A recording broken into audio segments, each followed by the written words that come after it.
imagine I have this beautiful gift that I've been preparing for years. And I know now is its time. This is the moment to share this gift. I think we try too hard to make things appear a certain way. And one of the things we talked about this morning is being authentic, on really being willing to share who we are and being grounded in that, being powerful in that is enough. That is needed exactly as we are. And sometimes it's actually in those least shiny moments we shine the brightest. So being patient, being persistent, and then putting the action and the work behind it is unbeatable.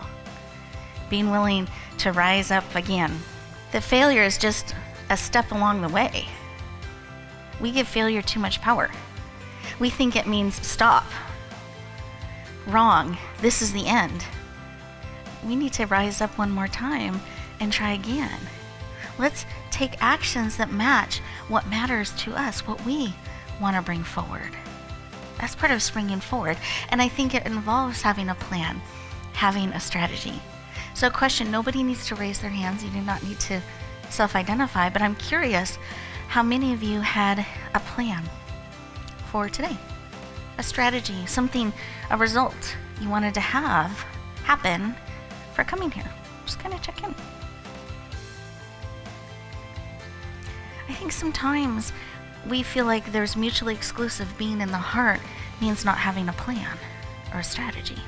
It's part of springing forward, bringing forward what matters most to us.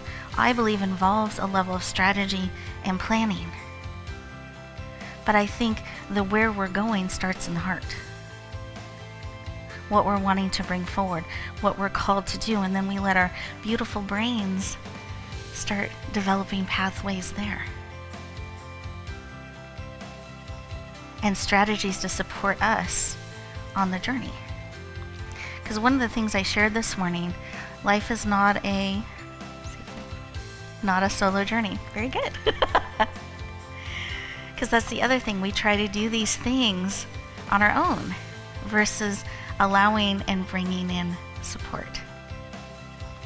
And I can tell you it's a lot more fun when you have support on the journey.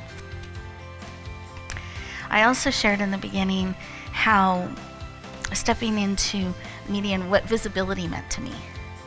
But I didn't necessarily share why I was so resistant to stepping forward. And I wanted to just give you some snapshots of that journey that has led to today. Because to me, I feel like we can learn from that, grow from that, and really bring forward the gift that we are. So we're not almost stepping forward, almost handing it to somebody and then pulling back. Is it okay if I share? Okay.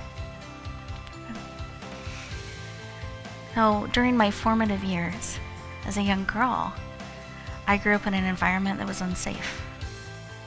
I experienced all kinds of abuse that a little girl should not know about, much less experience.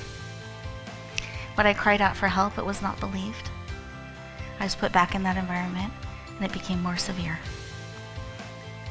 I learned I don't matter. There's something wrong with me. I am not okay. It's my fault. I'm unlovable. I need to be invisible. I had to stay below the radar to survive. So I learned to smile really big. Act like everything was okay. But if you looked close, as that little girl, you could tell something just was maybe not quite right. That there was something there, but you couldn't quite put your finger on it. And you look closer, I had the really sad eyes, never wanting to go home. Give me extra credit, anything to stay in the room. I'll clean the chalkboard. Don't send me home. And eventually the truth came out and I was rescued, for which I'm very grateful. And I got to go on a healing journey. So my dad, who will be here this afternoon, is a hero of mine. He fought the battle to rescue me. And my stepmom, who became the mom of my heart, I'd follow her around like a little chick. And I came at great cost, so I learned I had great value. I learned I was lovable. They loved me.